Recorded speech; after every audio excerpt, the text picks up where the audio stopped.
Corona virus के पेश नज़र पूरे मुल्क में लॉकडाउन नाफिज किया गया है और इसी सिलसिले में दफ़ा 144 नाफिज की गई। मुख्तलिफ शहरों की तरह बलोचनी थाना में भी दफ़ा 144 के हवाला से SHO महर बशीर अहमद के हुक्म पर ASI राना अकरम अपनी ड्यूटी जिम्मेदारी के साथ अंजाम दे रहे हैं। ASI राना अकरम ने बोल्ड पाकिस्तान न्यूज़ से बात करते हुए कहा, हम तो आवाम के लिए अपनी ड्यूटी जो है बड़ा अच्छे आसान तरीका से सर अंजाम दे रहे हैं, लेकिन ये आवाम वाले जो है ना हमारे साथ कोई कोऑपरेट नहीं करते।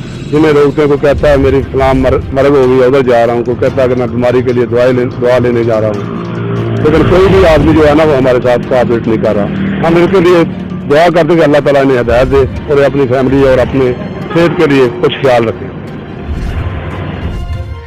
हमें चाहिए कि हुकूमती अहकामात को अपनाते हुए अपना और अपनी फैमिली का ख्याल रखें और एहतियात बरतें।